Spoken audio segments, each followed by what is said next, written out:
姐妹平安。我们今天先来念我们今天的回应诗《将天敞开》。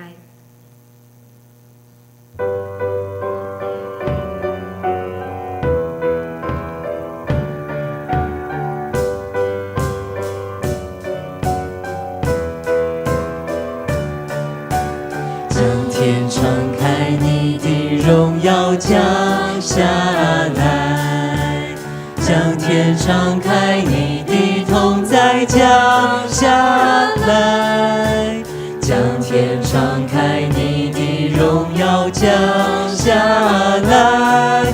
万国赞叹你，你是荣耀君王，天上地下可以敬拜，欢呼耶稣基督，圣洁羔羊，荣耀归于你，天上地下，在永恒里敬拜，哈利路亚，哈利路亚，神就在这里，我们欢迎你，让一切焦点转向你。神就在这里，我们欢迎你，宝座前敬拜不停息，天上地下可以敬拜，欢呼耶稣基督，圣洁羔羊，荣耀归于你，天上地下，在永恒里敬拜，哈利路亚，哈利路亚。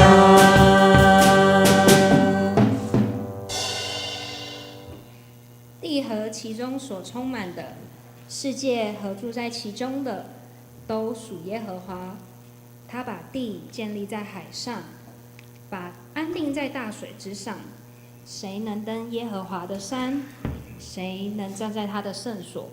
就是手洁心清，不向虚妄，起誓不怀诡诈的人。他必蒙耶和华赐福，又蒙救他的神使他成义。弟兄姐妹平安，平安。很开心又可以在这里跟大家聚在一起，这是上帝满满的恩典。让我们一起起立，一起开口敬拜爱我们的上帝。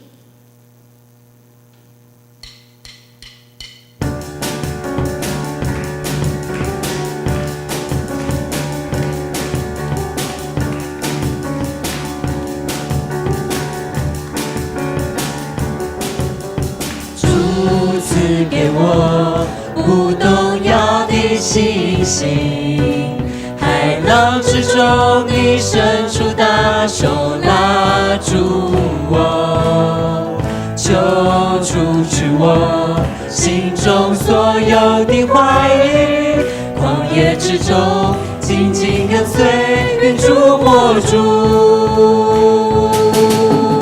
海浪之中我必不沉落，旷野之中我必不迷路，不退缩也不害怕，不动摇也不放弃，因我深信你应许不改变。困难之中我仍然赞美，疑惑之中我仍然祷告，行在水面的信心，刚强壮胆的前进，我的胜利在前面为我征战。海浪之中我必不沉落，旷野之中我必不迷路，不退缩也不害怕，不动摇也不放弃，因我深信你应许不改变。困难之中我仍然赞美，惑之中，我仍然祷告。行在水面的信心，刚强壮胆地前进。我的神必在前面为我征战。我的祷告，无论求什么，只要相信，就必得着。我的祷告，无论求什么，只要相信，只要相信，只要相信，就必得着。海浪之中，我必不沉落；旷野之中，我必不迷路。不退缩，也不害怕，不动摇，也不放弃，因我深信你应许不改变。困难之中，我仍然赞美；疑惑之中，我仍然祷告。行在水面的信心，刚强壮胆地前进。我的神必在前面为我征战。行在水面，行在水面的信心，刚强壮胆地前进。我的神必在前面为我征战。哈利路亚！弟兄姐妹，让我们依然站立，一起高举我们的双手，全心全意赞美主，把一切都交托在他手中。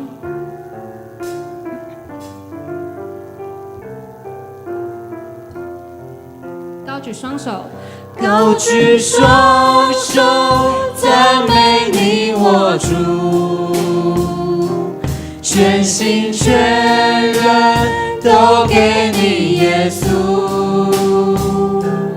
一生一意活出荣耀的呼召，勇敢地向着标杆直跑。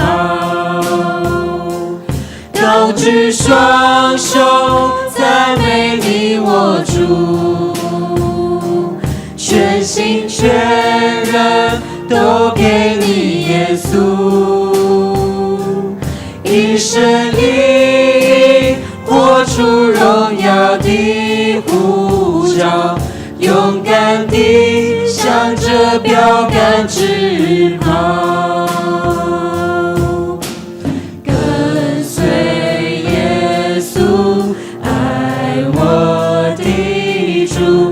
我爱你，耶稣，跟随耶稣，爱我的主。我爱你，耶稣，跟随耶稣，爱我的主。我爱你，耶稣，跟随耶稣，爱我的主。我爱你，耶稣，高举双手，赞美你我主，全心全人都给你耶稣，一生一意活出荣耀的呼召，勇敢地向着标杆直跑。高举双手，赞美你我主，全心全人都给你耶稣，一生一意活出荣耀的呼召，勇敢般地向着标杆直跑，将自己献上当作活祭，做主圣洁贵重的器皿。你丰富恩惠必充足浇灌我，使我瓦器里充满莫大能力。将自己献上当作活祭，做主圣洁贵重的器皿。你丰富恩惠必充足浇灌我，使我瓦器里充满莫大能力。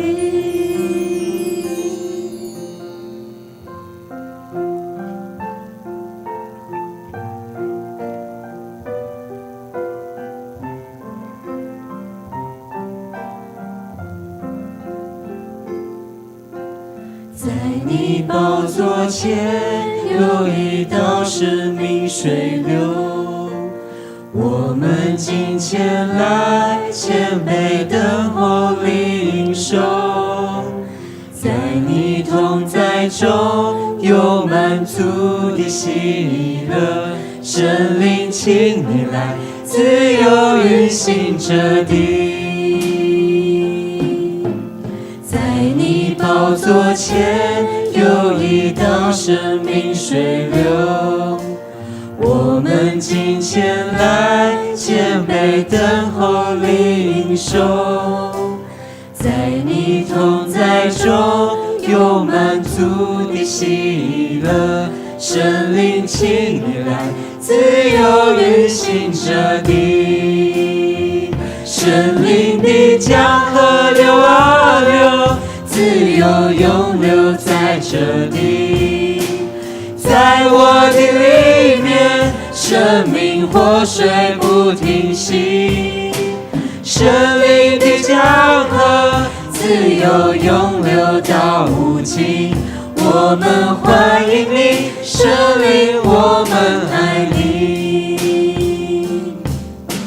在你宝座前有一道生命水流，我们今前来谦卑等候领受。在你同在中有满足的喜乐，圣灵请你来自由运行这地。圣灵的江河流啊流，自由永流在这地。在我的里面，生命活水不停息。圣灵的江河，自由永流到无尽。我们欢迎你，圣灵，我们爱你。圣灵的江河流啊流，自由永流在这地。在我的里面，生命活水不停息。圣灵的江河，自由永流到无尽。我们欢迎你，圣灵，我们爱你。圣灵的江河流啊流，自由永流在这地。在我的里面，生命活水不停息。圣灵的江河，自由永流到无尽。我们欢迎你，圣灵，我们爱你。我们欢迎你，我们欢迎你，圣灵，我们爱你。让我们一起低头祷告。亲爱的上帝，求你的爱及合一的灵充满在世界各地信徒间，求你帮助我们不看彼此之间的分歧，乃是定睛在更重要的基督心意上，就是耶稣基督的福音。求你帮助我们在生活中真正活出基督的爱，且深知唯有透过圣灵的大能才能实现。求你浇灌恩膏，使全地充满领受你的恩典与慈爱，带领你的儿女定睛回转向你，让百姓更多认识你。我们需要你和平的爱转变我们的心思意念，带下和睦的心，带领前方道路。我们需要你的智慧、圣灵引导，过敬虔生活，将荣耀归你。感谢你一直与我们同在，赐予美好的盼望。孩子祷告是奉靠耶稣基督的名求，阿们。请坐。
今天的圣经记载的旧约诗篇第128篇第1节到第6节，旧约诗篇第128篇第1节到第6节。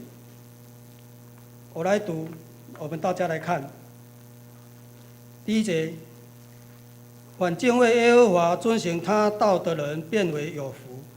你要吃劳碌得来的，你要享福，事情顺利。第3节，你妻子在你的内室，好像多结果子的葡萄树；你儿女围绕你的桌子，好像橄榄栽子。看啊，敬畏耶和华的人必要这样蒙福。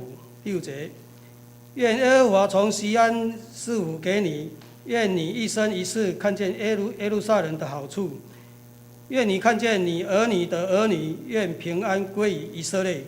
以上。今天牧师所要分享的信息是天国与家庭的福气。天国与家庭的福气，我们将时间交给牧师。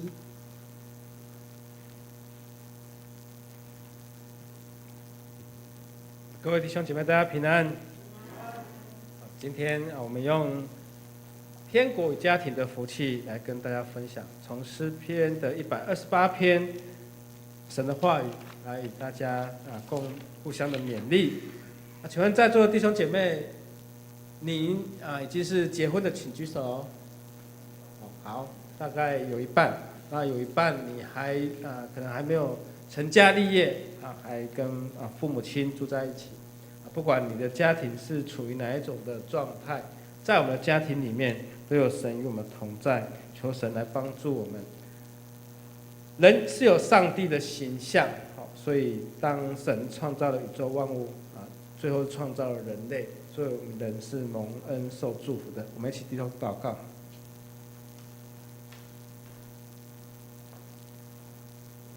天父上帝，我们感谢你，主你与我们同在，在我们的家庭里面，神你来做王，你来掌权，赐福我们。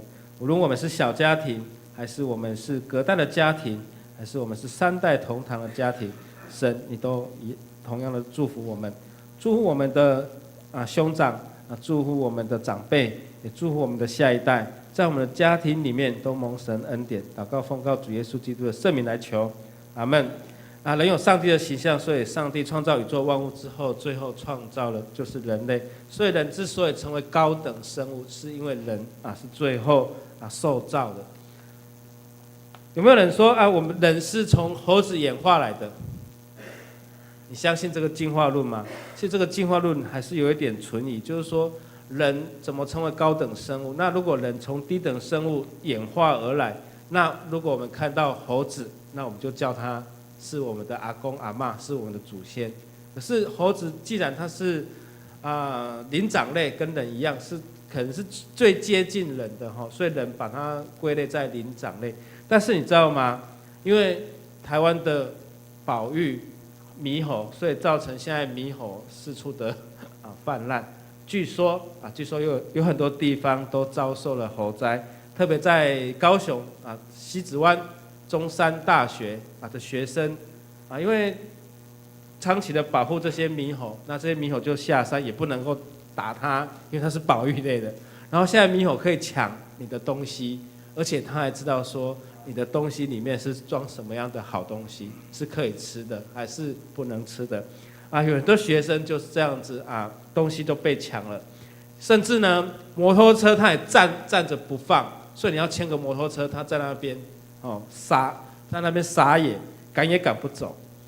求神帮助我们，因为人是最后的受造物，所以人跟生物是各样的生物是有很大的不同。因为特别是人有思考，人有思想。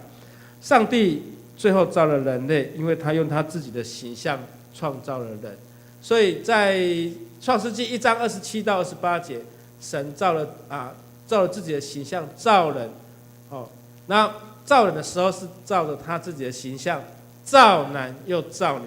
在创世纪1章就已经跟我们清楚讲说，已经造男又造女。但是在2章，他又特别提了亚当跟夏娃的故事。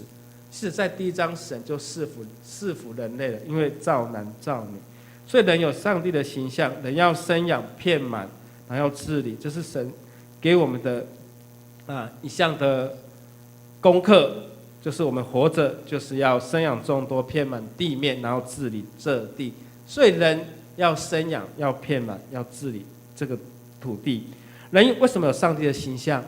从2章我们可以看到，因为他造亚当的时候用尘土造他，然后将生气吹在他的鼻孔里，他就成为有灵的活人。所以人是有这个灵有神的形象，甚至有这个灵魂的。神也创造了家庭，因为最后亚当跟夏娃他成立了家庭。虽然这个家庭在世上发生了一些不喜悦的不愉快的事情，因为在献祭的时候，神悦纳了亚伯的祭，而不悦纳该隐的祭，所以该隐一时的生气嫉妒，就杀死了他的兄弟亚伯。那神就因为这样子听到这个血从地面上传来的声音，所以血是带有生命的，所以在圣经里面我们尽量是不要吃这个有含血的东西。神最后创造了这个家庭，也赐福了家庭，因为神说每一项都是好的，每一项的创造都是好的。最后一天，神造了人，人成立了家庭，神也赐福了家庭。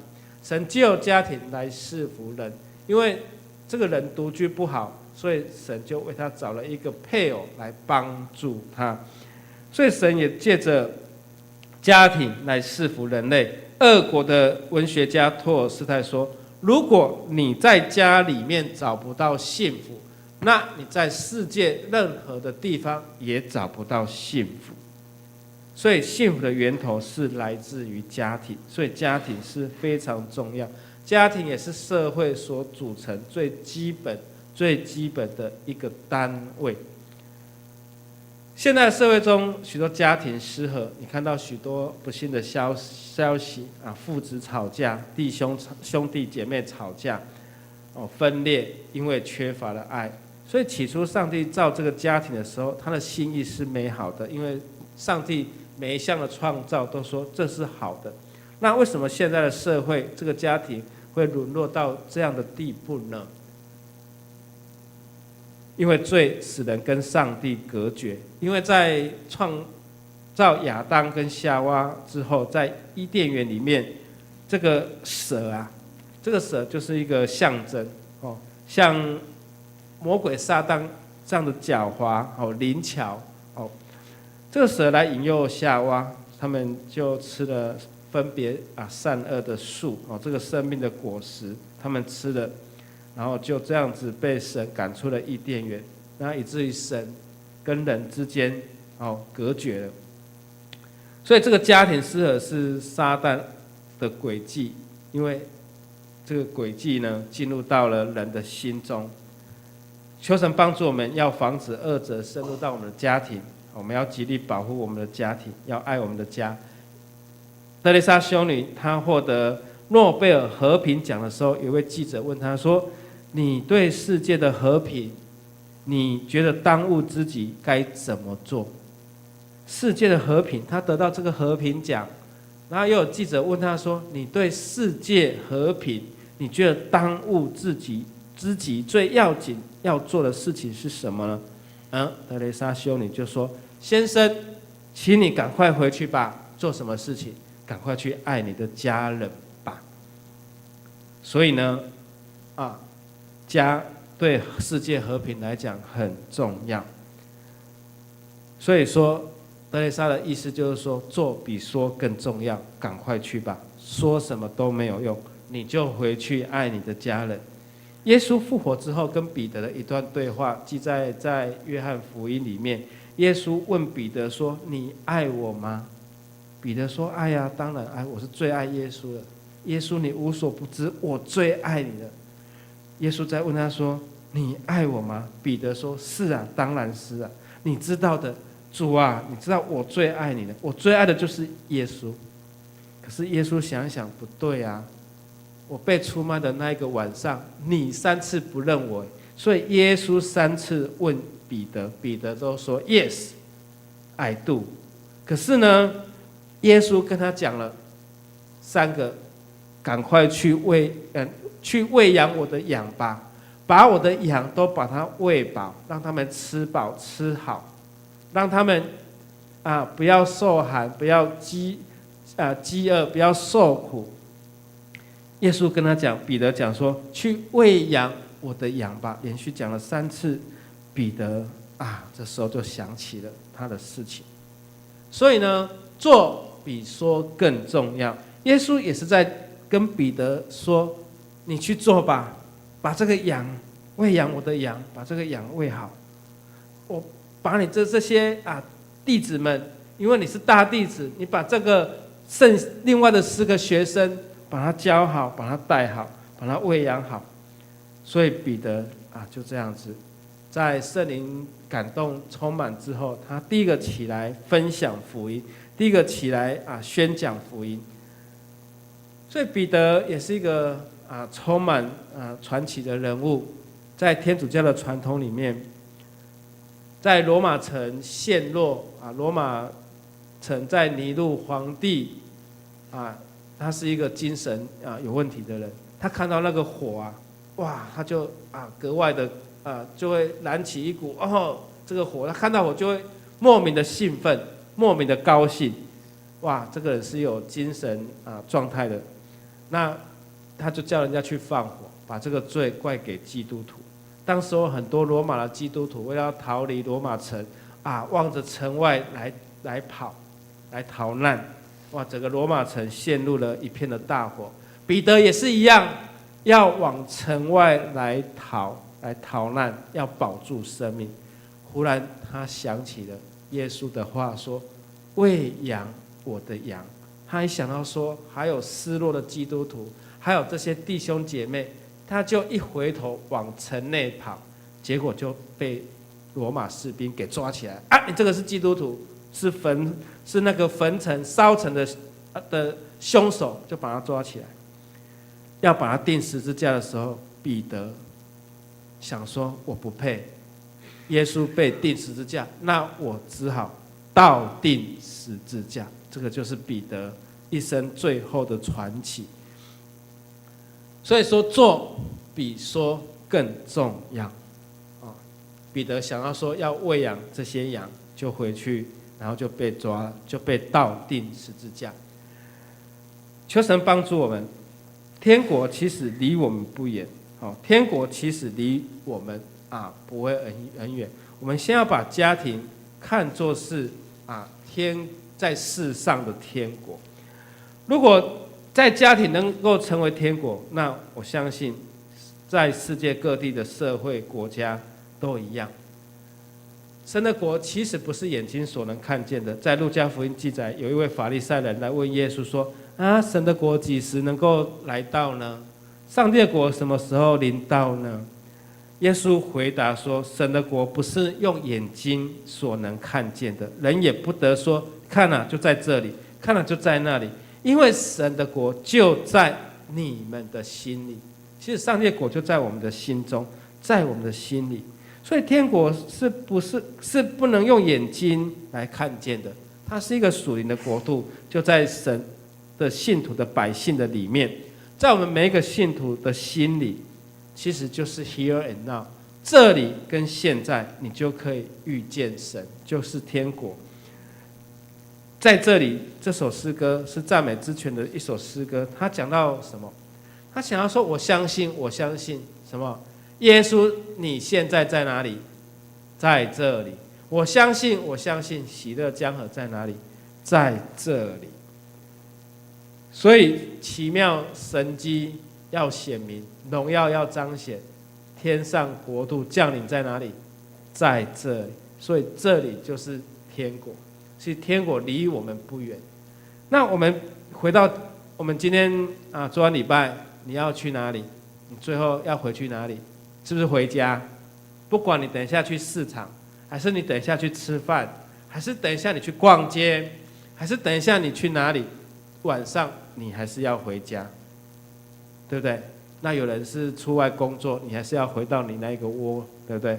是啊，家就是我们最后我们要回去今天晚上你要回去的地方。所以家对我们来讲是很重要的，家对我们来讲是一个我们可以遮风避雨的地方，也是爱的地方。如果我们回去经营我们的家，让我们的家像天堂一样，那这一个就是家庭的天国，就是家庭的天国，是天国不远。如果上帝降临在我们心里，掌管我们的心思意念，那我们可以把它看作是心灵的天国。那上帝若降临在我们的家庭里，掌管我们家庭的所有一切，就叫家庭的天国。那上帝如果在我们当中，那我们的教会就成为天国。以此类推，你年假结束了，你回去上班，你的公司、你的工厂里面有上帝，那就是公司天国、工厂天国。我记得台湾有些企业家他是基督徒，他每到新春晚是不是要开工，对不对？那一般的百姓就是这个没有信主的，他们就要开工礼拜，他们就是要拜拜是，对。那基督徒的老板说，我们要开工礼拜。今天来开工礼拜的员工，每人也都拿到一个红包，我记得，然后他们就会请牧师去主持这个礼拜。我跟你讲哪一间公司好了，有一种麦克风叫做麦克风，专业的麦克风，它的名字叫做 MicPro， 那个老板是基督徒他是嘉义某教会的信徒。每次他的新春礼拜新春的开工礼拜，他就请牧师去主持，请他的员工一起来到他们的工厂，他就把今年要开工，今年的订单就交在神的手里然后这开工顺利，让今年的这个业绩、今年的出货都能够顺利，让这个机器运作能够顺利。所以在工厂、在公司里面也可以看到天国。相反的，如果人被撒旦魔鬼掌控了，罪充满了人的心，这个心灵可能就变成了地狱，那就变成家庭地狱工厂地狱，然后那一个地方就变成地狱所以有些人经营家庭面就成为家庭的天国求神帮助我们。我们是要经营我们的家成为天国呢，还是我们的家要经营成为地狱？这个取之于在每一个人。所以有些人不小心建立了家庭的天国，有些人促成了家庭的地狱。所以我们明白这个道理，让我们的家能够经营成为家庭的天国。所以建立天国的家庭需要一些的要件，就是第一，从诗篇120篇的第1节，我们一起来念，来，凡敬畏耶和华、遵行他道的人，便为有福。我们再念一次，来，凡敬畏耶和华、遵行他道的人，便为有福。所以第一个，先敬畏神，敬畏耶和华，然后遵行神的道，这个人才是有福气的。今天你来到教会，你走在这个道路上面，就是一个敬畏神，就是一个有福气的。所以敬畏虽然是一个害怕，但是敬畏是害怕，但是不是远离。有人是害怕，他就会远离。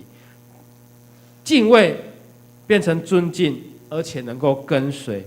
创世纪第3章说，亚当因为犯了罪亚当跟夏娃犯罪，然后亚当听到神的声音，听到神的这个脚步声，他就害怕而躲起来，这个就没有办法变成一个敬畏的行为。敬畏上帝又遵行他道的人，才能够得福，成为有福气的人。所以敬畏虽然是从心里面的尊敬，但是害怕而不远离，更要遵行。第二，我们能够顺服神的话，让上帝成为我们生命的主人，成为我们生命的主宰。由上帝的话来明白神的旨意，按他的旨意来生活，这是信徒当走的人生的道路。所以当我们遵行上帝的旨意，上帝自然降临在我们的心里，治理我们，管理我们，带领我们。所以每天我们遵行上帝的旨意，让我们的家成为家庭的天国，也让天国与家庭都得到福气。第三，家庭天国的家庭的祝福这个祝福来自于诗篇128篇。128篇其实是以色列很喜欢高唱高歌的诗篇，它是一首上行诗。上行诗就是彼此互相的鼓励打气，因为他们要到圣殿里面朝圣敬拜，所以每一句都是家庭与天国能够得到祝福的字句。神创造了这个宇宙，这个宇宙的英文叫 cosmos，cosmos 的意思也来自于这个希腊文的原文。这个原文的意思就是有秩序跟和谐。当神创造这个宇宙万物，第一个，神的灵先运行在这个混沌、黑暗、空虚，然后神让它有了秩序，就是先创造了光，光代表白天，然后光太阳下山了，然后怎样就有暗，所以光跟暗开始，大地有了这个秩序，就是先有第一天，有第一天先有光，然后接下来这个地球怎样运行，有各样的生物，有各样可以这样运行，有四季，所以有这个秩序你知道这个混沌空虚、黑暗，这个的意思是什么？就是失序了，就是没有秩序了。所以一个人，当他精神错乱了，当他精神产生了问题，他没有办法分辨，没有办法有这个秩序了，就跟混沌一样，不是我们吃的那个混沌，而是你没有办法去分辨。所以有些人日夜颠倒，有些人他没有办法分辨。这个在我们的精神错乱的时候。所以求神帮助我们，当你的生活要有规律、有次序，我们的气候以及我们的各大地大气的条件是有秩序、有次序的。你知道为什么台湾人很喜欢去日本吗？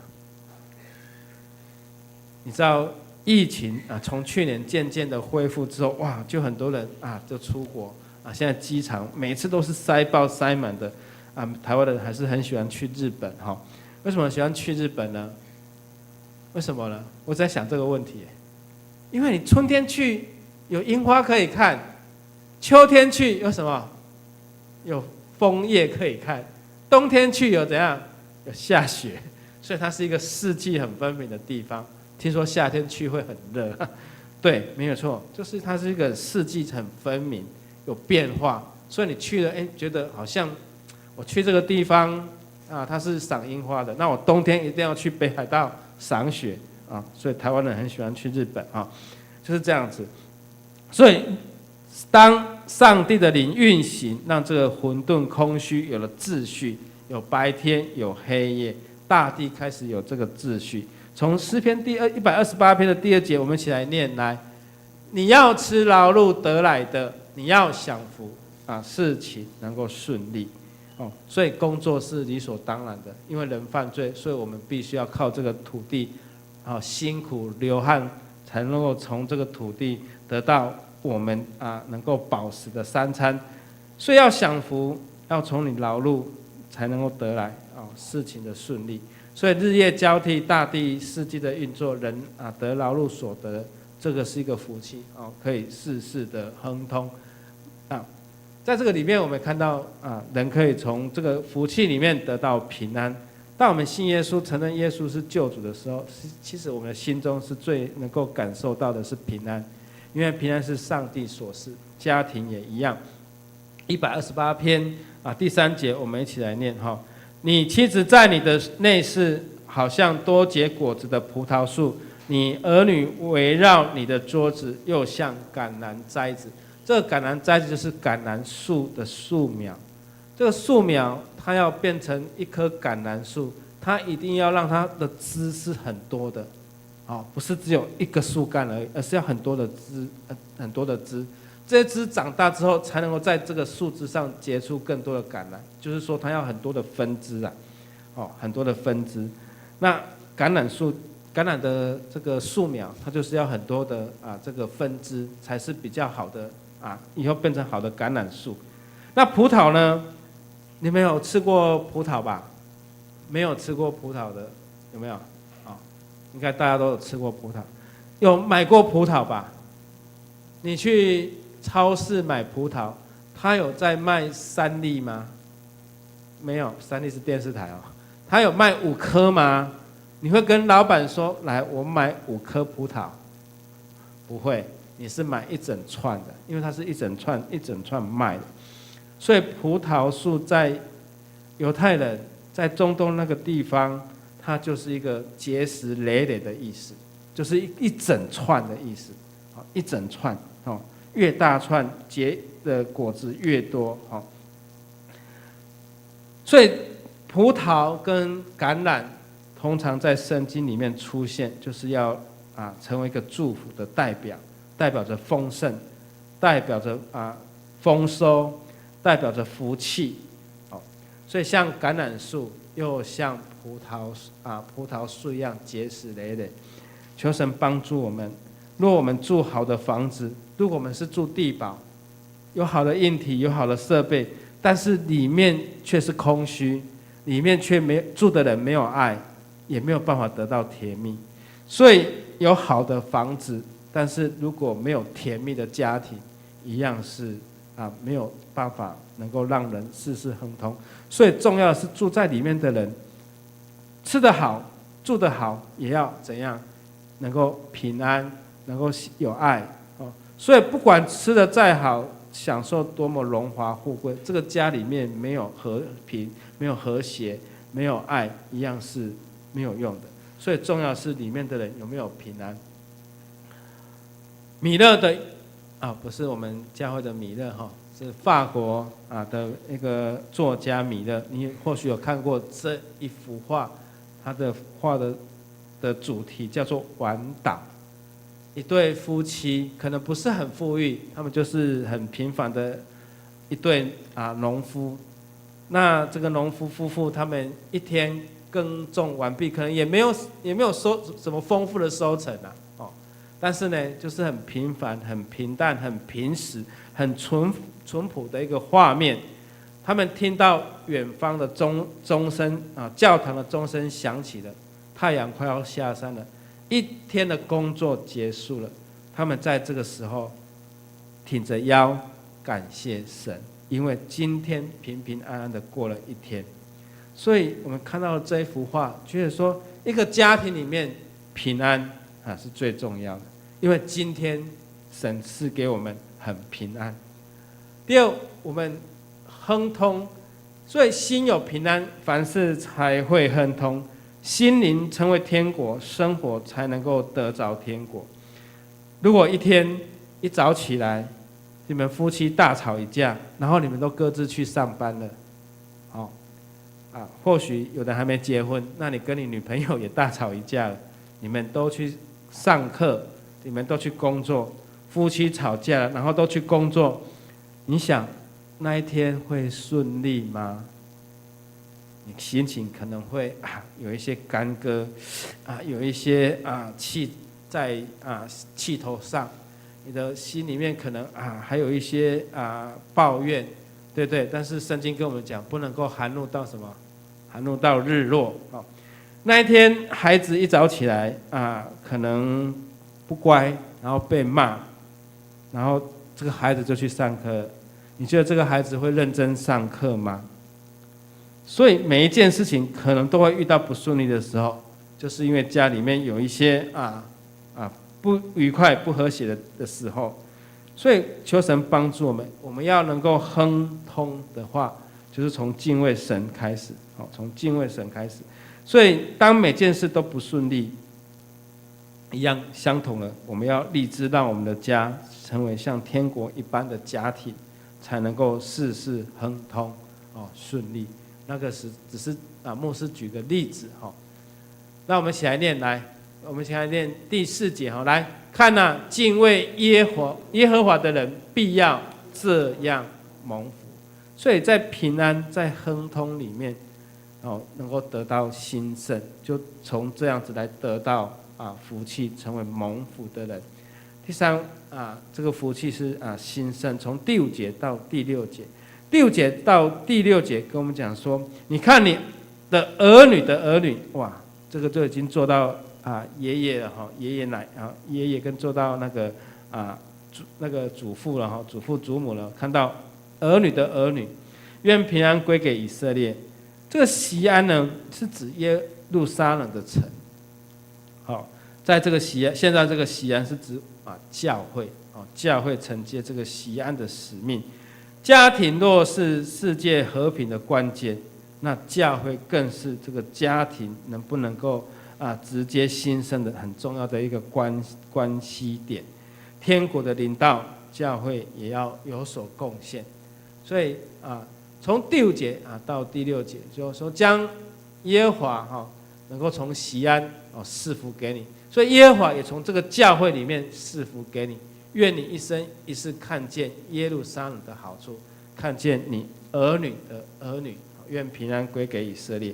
求神帮助我们，这个家的功能是重要的。家庭健全，我相信教会也会健全，国家也会健全，世界也会健全。一个英国学家，他写了一本书叫做《罗马帝国的衰亡史》。他写到说，罗马帝国衰亡的原因其中有很多，因为罗马帝国一直打仗，一直消耗他很多的一些男士那在最后他说，其实一个重要的原因是他的家整个结构破坏了，整个家的功能不存在了，所以罗马帝国还没有灭亡之前，整个家庭的结构就已经没落了。所以若家庭能够成为像天国一样，和平也会临到这个社会国家。所以你心目中的天国在哪里？其实就是在我们的家。让我们的天国像我们的家一样，那该有多好呢？有人问天国在什么地方呢？如果大家都能够回答天国就在我们的家，那该有多好。所以愿上帝赐福大家，我们的家都成为像天国一样，能够享受幸福的人生。就好像德蕾莎修女所讲的，家很重要，家是世界和平的关键，那就赶快回去爱你的家人吧。出埃及记20章6节说：爱我守我诫命的，我必向他们发慈爱，直到千代。这时候我们要一起来唱将天敞开。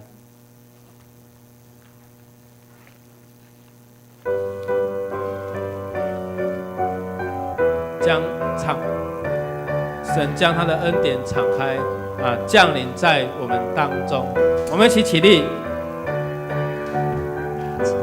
敞开你的荣耀降下来，将天敞开，你的同在降下来，将天敞开，你的荣耀降下来，万国赞叹你，你是荣耀君王，天上地下何以敬拜，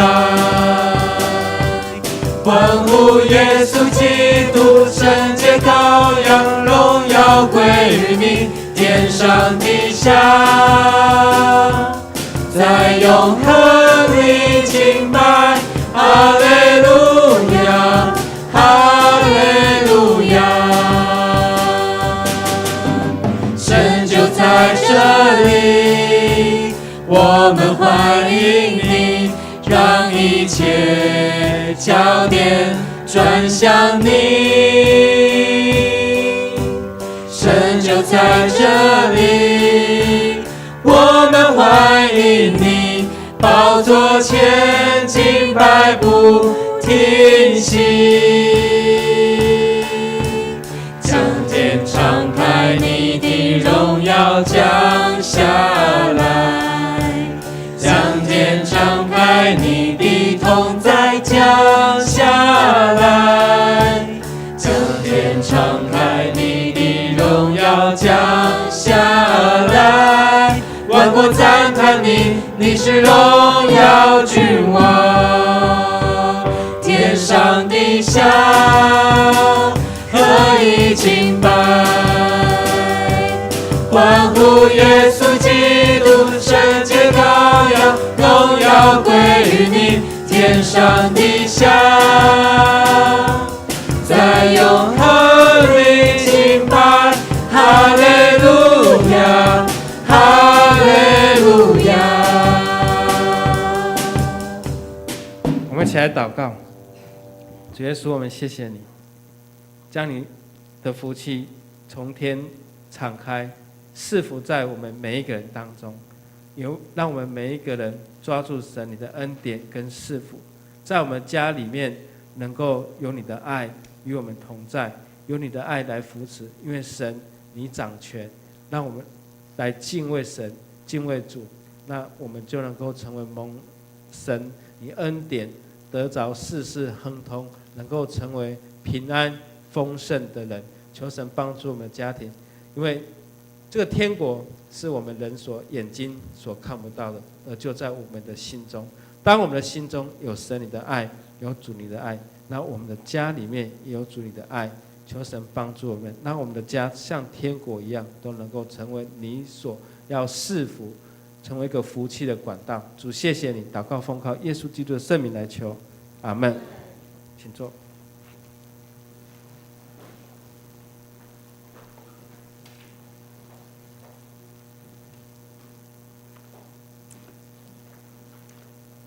我们这个时候来奉献，请直线的同工来直线。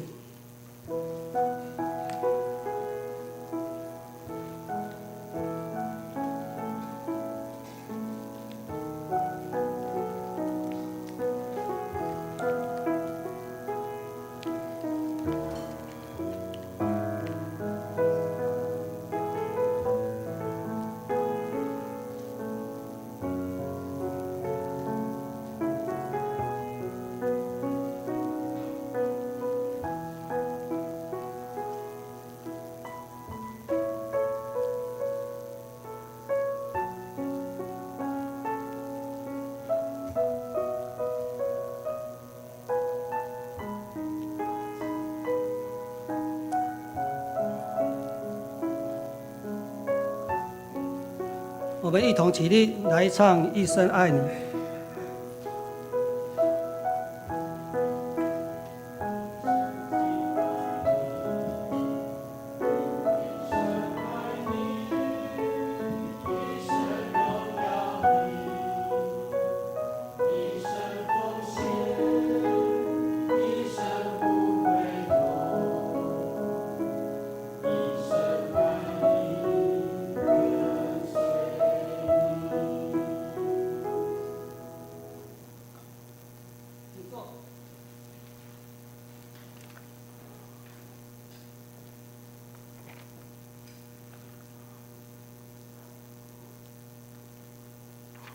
我们现在来欢迎我们今天有一位新的兄弟姐妹，叫做张海伦哦，他是目前就读是台大科法所，我们欢迎你。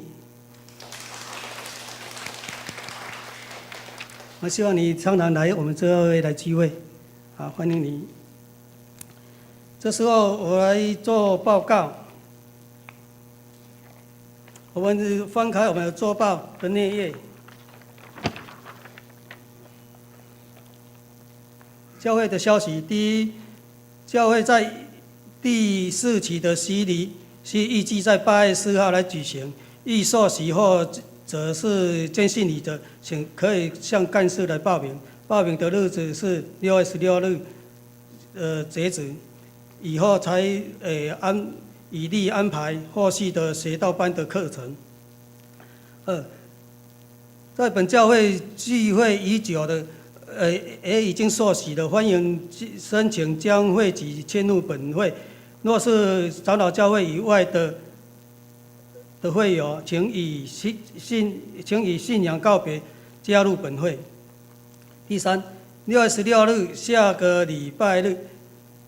下主日，泸州教会，也就是我们教会设教了150周年庆啊。我们去年有教会为了设教150周年的时候，有相关的活动，投入了不少的人力、物力、财力，敬请兄弟姐妹为设教150周年奉献，回应上帝的疼惜。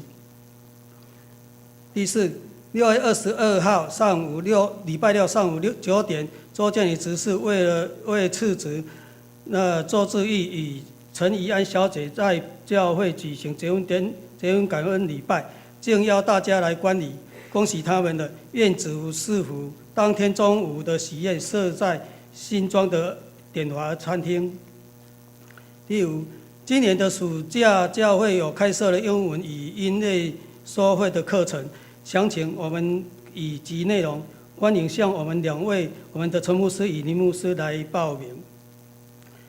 我们教会有在招募音控的同工，请有意愿者，请向我们干事来报名。日后可以择日来举行音控的训练。我们教会每周3 8点都有读经祷告会，欢迎大家来踊跃的参加。会计报告我们自己来过目。团体消息，我们台语堂结束后，同心团契在1楼有例会。第二，暑期儿童营，我是 EQ 小主人。从我们上课时间是7月6号到7月7号，礼拜六跟礼拜天上午的9点至下午的4点半，招收名额是40名。升小一跟升小6的学童，那保证金是300块。如果不迟到、不早退、全程参加者，我们会全额的退费。报名的时间是从今天开始到6月23日额满为止。活动内容丰富而有趣，希望帮助小朋友认识自我的情绪管理。报名请洽主日学老师或教会的干事。我们也有开放的网络的报名。下面是肢体跟教界的消息，我们自己的公务。我们肢体有生病的心灵欠安者，我们可以一一为他们提名来代祷。以上，牧师有。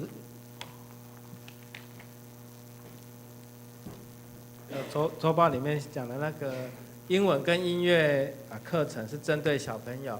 如果在座有小朋友暑假没有参加安亲班，想要来教会学英文，那我们目前有开2班哈，那一次是1个小时，1个礼拜是2个小时，那有分成高年级的跟低年级的，那一般只招收5个人，所以差不多有10个人，所以你有小朋友想要学英文跟学音乐的，欢迎报名。那因为这个是老师要给钟点费，所以它是1个小时600块。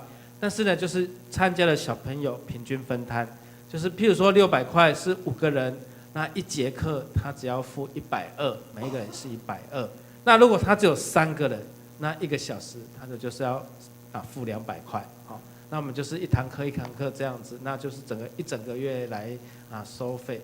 好，那就欢迎小朋友能够报名英文跟音乐这个课程。好，谢谢。好，我们现在来吟唱《赐福于你》。我们吟唱完，请牧师来祝祷，请会众起立。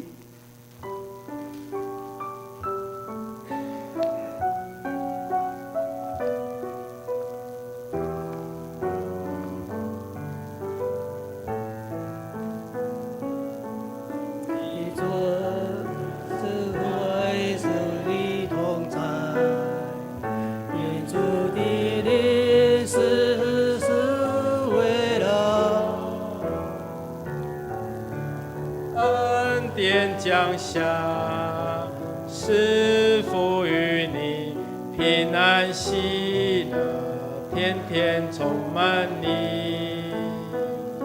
愿主的恩惠慈爱与你同在，愿主的灵时时围绕，恩典降下。